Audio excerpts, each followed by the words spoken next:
មិនមែនរថយន្តដឹកប្រេងតែជាឡានដែលកសិករថៃដឹកទឹកដោះគោទាំងឡានយកមកបង្ហូរចោលដោយសារលក់មិនចេញនិងត្អូញត្អែរពីការខាត់បងធ្ងន់ធ្ងរប្រឈមខ្សែធនព្រោះការសន្យាខ្យល់របស់រដ្ឋាភិបាលថៃមិនមែនជារថយន្តដឹកប្រេងក៏ប៉ុន្តែរថយន្តទាំងនេះផ្ទុកនៅទឹកដោះគោស្រស់រាប់ពាន់ម៉ឺនលីត្រដែលកសិករថៃជាច្រើនលក់មិនចេញគ្មានទីផ្សារឈានដល់ដំណាក់កាលដែលពួកគេនាំគ្នាបើកឡានយកទឹកដោះគោដែលផលិតបានទាំងនេះមកបង្ហូរចោលនៅក្នុងវាលស្រែកាលពីថ្ងៃទី11ខែតុលាឆ្នាំ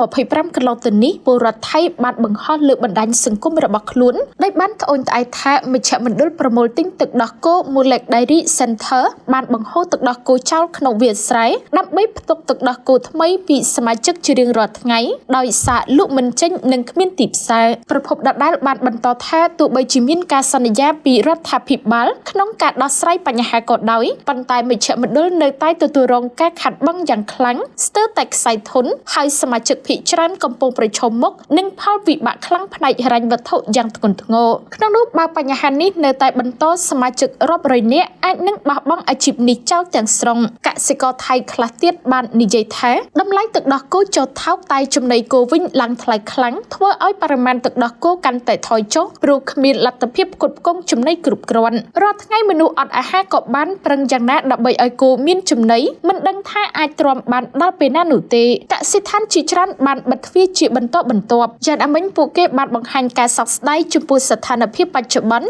ដែលមិនមានអ្នកដឹកនាំឬអ្នកនយោបាយណាម្នាក់ដែលទូនីតិយ៉ាងស្មោះត្រង់ក្នុងការខ្វល់ខ្វាយពីប្រជាជនដោយគិតតែប្រជែងអំណាចគ្នាធ្វើឲ្យប្រជាពលរដ្ឋថៃម្ចាស់អាជីវកម្មជាច្រើនរងការខាត់បងធ្លាក់ក្នុងវិបត្តិធ្ងន់ធ្ងរគួរជម្រាបជូនដែរថាកាលពីថ្ងៃទី10ខែតុលាឆ្នាំ